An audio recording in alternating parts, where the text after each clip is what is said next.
Hello boys and girls, so andito na ako sa bahay. Ano ba yung binili ko kanina sa supermarket, sa 7-Eleven. Ito yung binili ko, $2, 60 cents. Tapos ang binili ko sa supermarket, ito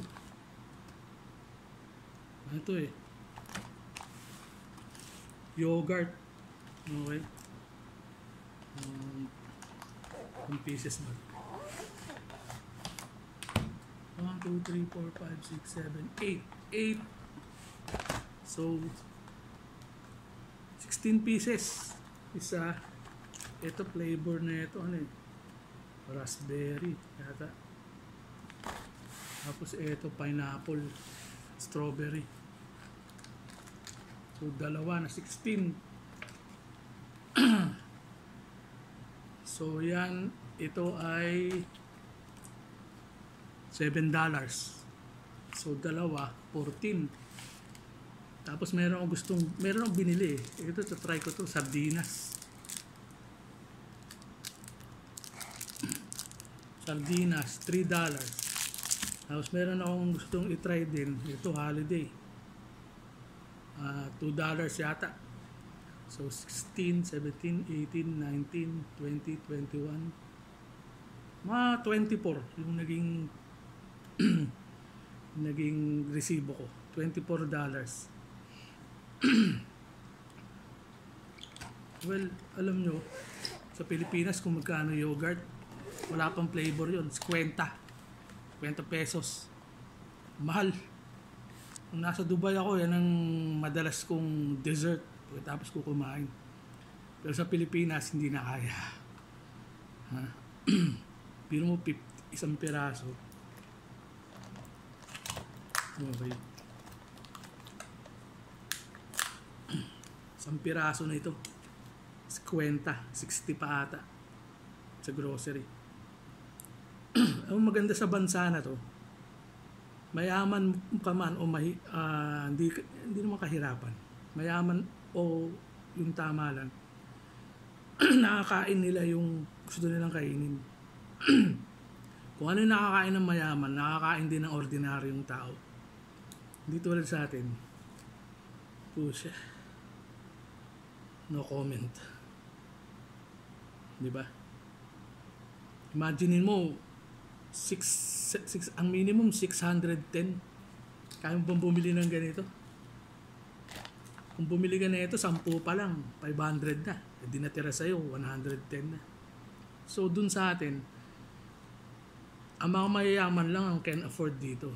Dun. Pero dito, kahit regular na tao ka lang, ordinaryong tao ka lang, kaya mo bilhin to. Okay? Kayang-kaya. Sisiw. Panis. Ano lasa nito? Panis.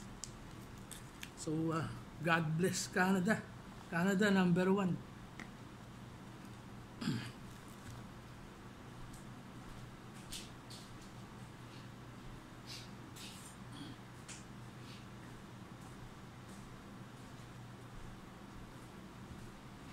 Tignan natin ang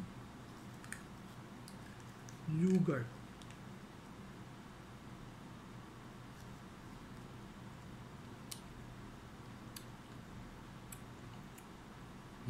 Sarap.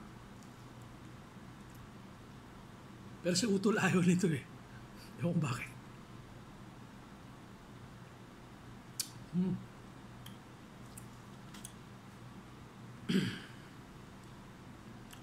$25 kung $15 per hour, ibig sabihin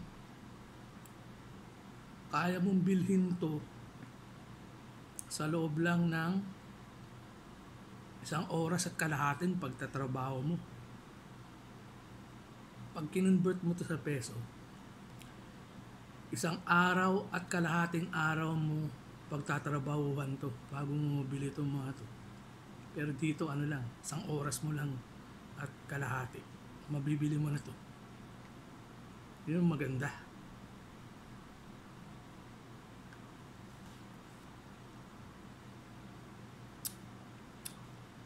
Ang sarap. Sa Dubai ko lang nabibili yung ganito eh. Tsaka ngayon dito.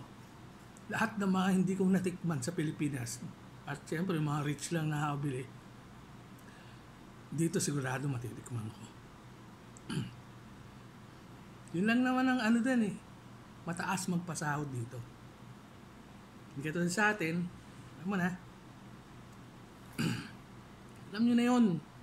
Kung na kailangan sabihin.